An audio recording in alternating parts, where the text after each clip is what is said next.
We're inside of a week until the start of training camp, which means we are getting closer and closer to the start of the football season. I keep saying this to start every episode, but that's how it goes as we're getting close to the 2025 Pitt football season. So we're getting into things like, who are the breakout players? What are the big questions? Who are the players to watch? What are the positions, the biggest position battles and things like that? We're going to be going through all of that heading into the start of training camp next week. And, of course, we'll be doing that throughout training camp, just talking about everything going on as this Pitt football team gets ready for the 2025 season. There's creeping optimism.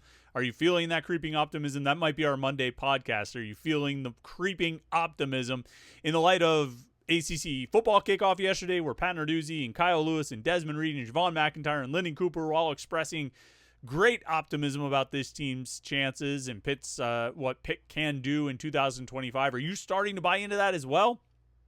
I might be, but we'll talk about that on Monday. Of course, we have the mailbag tomorrow, but today, 5 breakout players.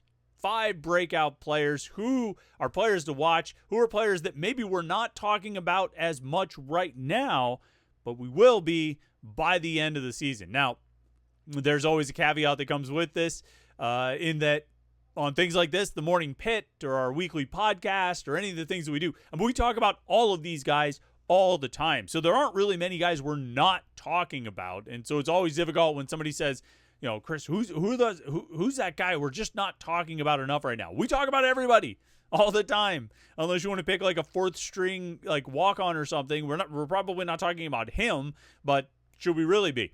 But I think there are a couple of guys that we're probably not talking about enough. 5 breakout candidates, 5 guys that I think by the end of the season, we might be talking about a whole lot more. So who are they? Voice cracked right there. Who are they? Let's get into it here on the Thursday edition of the Morning Pitt on youtube.com/Panther-Lair.com.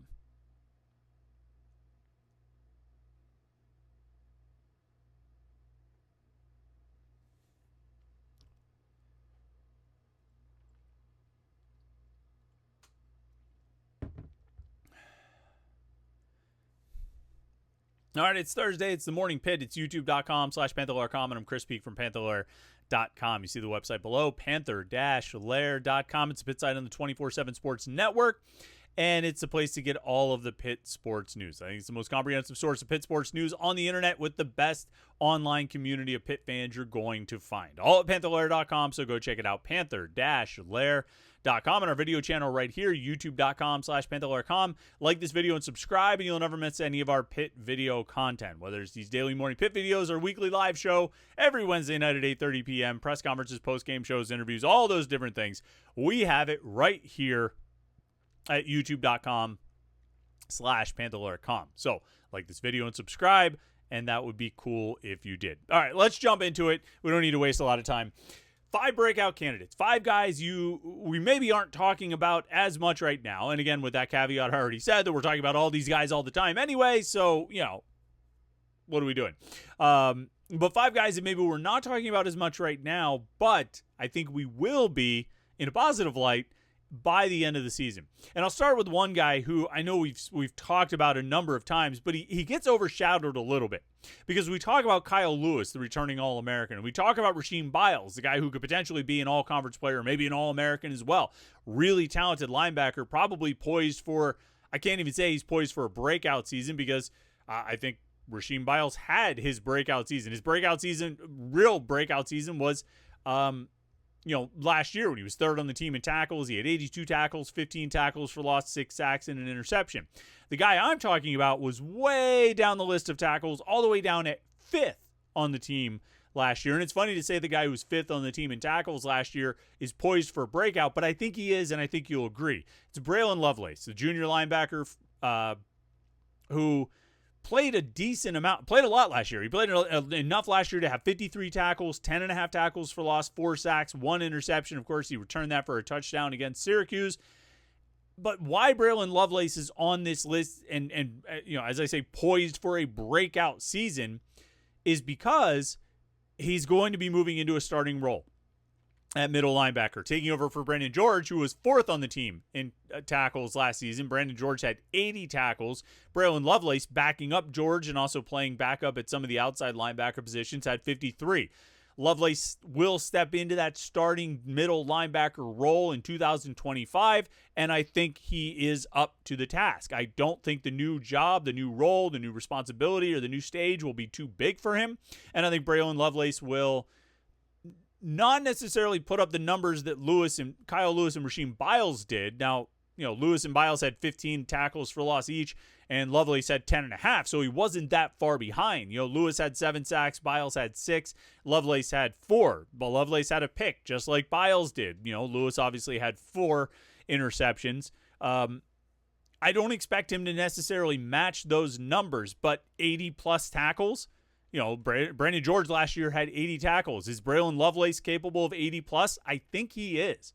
Particularly if you don't end up with a safety getting 115 tackles like they had last year, where Donovan McMillan put up 115, the second, going back-to-back 100 tackle seasons for the first time since 2007, 2008, the first time by a Pitt player at least. I don't know if they'll have a tackle who puts up 100. I don't know if they'll have a safety who puts up 100 tackles. I'm very high on Cruz Brookins. I think he's going to be really good, but I think there's a decent chance that a lot of those plays get cleaned up before they get to Cruz Brookins, which is going to fall to Braylon Lovelace as well as Rasheem Biles and Kyle Lewis. Biles went over 100 tackles, or Lewis went over 100 tackles last year. Biles had 82. I think both of those guys will put up big tackle numbers provided they play the full season. I think, Lewis, I absolutely think he can get over 100 tackles again. I think Biles can get into the 90s unless the depth is so strong that those guys are able to rotate and maybe rest a little bit more. And I think Lovelace can get over 80 tackles and get close to 90, which I think would constitute a breakout after he had 53 last year. And, like I said, there's sort of two parts to this question. Who's going to have a breakout season, and who are those guys that we're going to be talking about the most after the season? Guys that maybe we're not talking about as much now that we'll be talking about a lot at the end of the year. I think Braylon Lovelace is very much in that conversation, in that category. We talk about him, but we don't talk about him as much as we talk about Lewis and Biles. And by at the end of the season, we might not talk about him as much as we talk about Lewis and Biles. But I think we'll be talking about him a lot, and I think he'll be looked at as not just the third guy behind Lewis and Biles, but part of an incredibly strong trio of linebackers in Pitt's defense, which could end up being, potentially one of the best trios of linebackers that Pitt has had in a long time. And so Braylon Lovelace, I think, is going to be a guy who, by the end of the year, we're talking about him and talking about him a lot. Ditto for Shadarian Harrison. Now, again, Shadarian Harrison is a guy who, he didn't do as much last year. He played 8 games. He had 5 tackles, 4 of them solo. But he certainly got on everyone's radar in the spring when he was named the Ed Conway Award winner as the most improved player on defense. And I think that was a harbinger of things to come. Now, granted, they returned Rashad Battle and they returned Tamon Lynham, 2 veteran corners with a lot of experience, but Harrison might be the most talented corner in the group. I think the staff was really high on him from the get-go. They thought he was really good as a recruit. They thought he was one of the best cornerbacks in the state of Florida and one of the best cornerbacks in that 2023 recruiting class. They thought it was a huge win to land him in that class. And I think this year is going to show why. Kind of like Lovelace, he's a guy that we do talk about, at least as far as Harrison goes. We talk about him because of his, Ed Conway Award. But I think by the end of the year, we're going to be talking about him as a really good corner. We're going to be talking about him going into 2026 as a returning starter at corner. And potentially we're going to be talking about him as one of those guys that they have to fight to keep in December. Because I think he's going to be that good. And I think by the end of the year, that's how we're going to talk about him. Those are the terms we're going to use when we talk about Shadarian Harrison. And so we might be talking about him now. We're going to be talking about him a lot more after his breakout season, which truly would be a breakout season. You can make the case that Braylon Lovelace had a breakout season last year with 53 tackles and 10.5 tackles for loss. If Shadarian Harrison has the kind of year I think he will, it will truly be a breakout season. All right, flipping over to offense. I think one guy who we talk about a lot just because we ask, is he ready for the kind of role he's probably going to need to have, is Juelz Goff. Now, everybody knows about Desmond Reid. Everyone's excited about Desmond Reid. Desmond Reid is arguably the top player on this team. He's, the top overall, the top offensive weapon, arguably the top overall player on the team. If he's not number one, he's number two behind Kyle Lewis. But Joel Goff, I think, is ready to blow up. I really do. And I think he's got a chance to blow up this year. Didn't show much last year in the 3 games he played. Understandably, as a true freshman, not getting on the field until the final 3 games of the season. But I think this year he's going to be functioning as the number 2 running back. He's going to be spelling Reid when Reid needs a break. And he's going to be getting, a rotational workload. Obviously, the bulk of the offensive touches are going to go to Desmond Reid, but he can't do it all. And we've talked about this a lot. We've talked about, how do you divide up the carries? How do the offensive touches get split? Who gets the ball? Who gets this? Who gets that? And Goff is really the next guy in line. And he was a super talented running back coming out of high school. I think he's going to show that this year. And again, I think Pitt fans are talking about Joel Goff, but usually in the context of who are they going to go with? Or should they get another transfer running back so they don't have to rely on Joel Goff? I think they're going to, obviously they didn't get a transfer running back. I think they're going to rely on Joel Goff. I think they're going to be able to rely on Joel Goff. And I think by the end of the year, when Desmond Reid finishes his college career, we're going to be talking about they've got Joel Goff coming back. Joel Goff enters 2026 as Pitt's number 1 running back. Joel Goff potentially shows enough to get courted in the or at least enticed into the transfer portal in the offseason. Which is funny, like it's another sort of form of praise that we're using for guys who are on the verge of a breakout season. Like, that dude is going to be good enough that Pitt's going to have to fight to hold on to him, which is sort of indicative of this being a screwed up time in college sports, but it's also a high level of praise and sort of it conveys the type of player that we're talking about. You know what I mean? Like that's Kyle Lewis, Desmond Reid, what these guys did last year drew the attention of other schools. Other schools tried to poach them, and it's to their credit, to Pitt's credit, to Alliance 412's credit, everybody's credit that they stayed at Pitt. But that's a way of defining success. Individual success is that guy just made himself a lot of money, either through the transfer portal or from his school to stay there. But that's the way it is in 2025.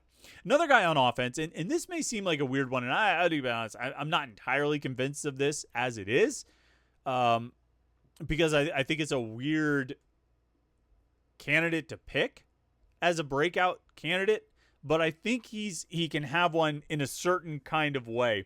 And it's weird to say that the guy who led Pitt in receiving touchdowns last year could have a breakout season, but I think that's the case for Raphael Williams, Poppy Williams. He had 37 catches, 426 yards, and a team-leading 6 receiving touchdowns last year. Nobody else actually scored more offensive touchdowns. No, Desmond Reid did, of course. He had 9 offensive touchdowns. I was not adding the 2 together. But he had more receiving touchdowns. Raphael Williams did. And I think, part of what makes me think Williams could go on this list as potentially having a breakout season or being a guy that we talk about a lot more at the end of the year than we are at the beginning of the year is because I don't think Pitt fans have a great sort of memory of Raphael Williams. I don't think Pitt fans look at Raphael Williams fondly. And it's probably because of how his season ended. He finished the year last year, according to Pro Football Focus, he had 5 drops and 4 of them were in the losing streak, the 6-game losing streak. He caught 6 touchdowns, but only one of them was in the 6-game losing streak. So he sort of disappeared a little bit in terms of, down the stretch when Pitt needed him. He had a pretty strong start to the season. When you look at the 7-0 start, I'm just bringing up his stats here. 7-0 start, he had 20 catches for 248 yards and 5 touchdowns. Like, that's pretty solid. Not great, but he was a number 2, or basically the number 3 receiver behind Konate Mumfield and Desmond Reid. So he's averaging about 3 catches per game, 35 yards per game, but he has 5 touchdowns in 7 5 touchdowns in 7 games. In the final 6 games, he caught 17 passes, so right around same average number of catches per game, less than 30 yards per game, and again, only 1 touchdown. He had the drops in the final 6 games, and he really didn't sort of rise to the occasion that Pitt needed him to in those games. Just kind of looking over some of the the breakdowns here according to Pro Football Focus. SMU and Virginia, both of those games, he was targeted 6 times each, caught 2 passes in each of those games, didn't have more than 30 yards in either one. The Clemson game, they peppered him with targets, 14 targets, caught 7 passes for 68 yards, so less than 10 yards per catch. He had 4 targets at Louisville, didn't catch a single one, caught 3 of 5 for 27 yards against Boston College, and then Toledo, he had 3 catches for 36 yards and a touchdown. So not really very inspiring numbers there. You look at those final 6 games, he had less than 30 receiving yards in 5 out of 6. And the only time he had more than 30 receiving yards was when he had 14 targets against Clemson.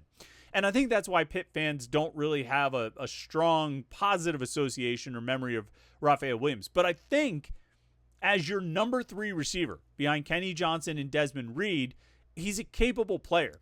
And I think he can be more consistent than he was down the stretch. You know, if he had more or less just continued doing what he was doing down the stretch, his receptions would have been right around the same as far as about 3 per game. But again, the numbers in the final 6 games are skewed by having the 7 catches against Clemson.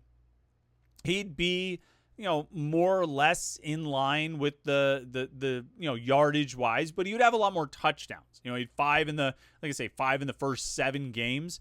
You know, you get close to 10 touchdowns. You know, maybe have 9 touchdown catches. That makes a huge impact in those final 6 games. If he's able to catch another 4 passes or 3 touchdown passes in those final 6 games, who knows? Maybe that changes the outcome of the Virginia game, the Clemson game, the Boston College game.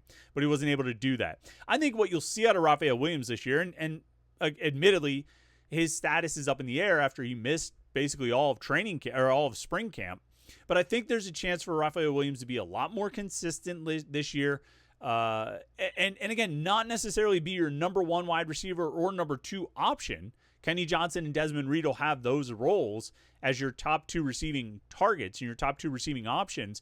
But as a number 3 receiver who potentially, I mean, showed a nose for the end zone in the first 7 games. Granted, 3 of his 5 touchdowns in those 7 games were against Kent State and Youngstown State. But he had a nose for the end zone. He was able to get in the end zone. He was able to score touchdowns. I think he can build on that. Even if he ends up 3rd or 4th on the team in receptions and receiving yards, he could still be top 2 or number 1 in receiving touchdowns. I think he's got the potential to do that. And so I think by the end of the year, we might be talking about him more favorably than we are right now if he can find a bit more of that consistency. I just don't think we talk about him much, 1, because he was hurt in spring camp, and 2, because he just didn't play well down the stretch. My last guy, this might be a real breakout candidate, and he might be the least likely to happen just because of the depth ahead of him. But I just keep hearing good things about Josh Gurrier. Josh Gurrier, the true freshman safety who came in, enrolled in January, had a great spring camp, impressed the coaches. Like, if the depth was at safety was just a little bit thinner, I think he would be like a sure thing not to redshirt. Right now, it might be a 50-50 shot that he redshirts. And he might be as close to not redshirting as any of the freshmen, outside of maybe like Ja'Karian Turner, the running back, maybe one of the wide receivers. Defensively, I'm not sure there's another freshman who is closer to being a lock to not redshirt than Josh Gurrier. And you know what? He might be so close and so good on defense that it might just be worth it to have him out there on special teams and get it out of the way. Don't worry about a red shirt. So if you are midway through the season or late in the season, you have an opportunity or a want or a desire to put him on the field, you can do it and not worry about burning that red shirt. I think he's good enough to get out there. I think he's going to be really, really good at Pitt. And I think there's a chance he'll play enough and do enough and make enough plays that by the end of the season, we're talking about him as the next big thing at safety. I really think so, because I hear a lot of really good things about Josh Gurrier. So keep an eye on him, the true freshman safety from Florida. There's 5 guys to keep an eye on, 5 breakout candidates, 5 players I think we'll be talking about more at the end of the season than we are right now. Let me know who I missed, or if you disagree, or if you're excited about these guys too, or you think I'm way off on one or nailed it on the other, let me know in the comments or on the message boards at Panther-Lair.com, because that's one of the best things we have at Panther-Lair.com is the message boards to talk with other Pitt fans. All day, every day, Pitt fans are hanging out talking about Pitt sports at Panther-Lair.com, the Pitt site on the 24/7 Sports Network. Make sure you like this video and subscribe to YouTube.com/Panther-Lair.com so you don't miss any of our Pitt video content. Thanks so much for tuning in today. Hope you've had a great week so far. Enjoy your Thursday, and we'll catch up with you tomorrow for the Morning Pitt mailbag right here on YouTube.com/Panther-Lair.com.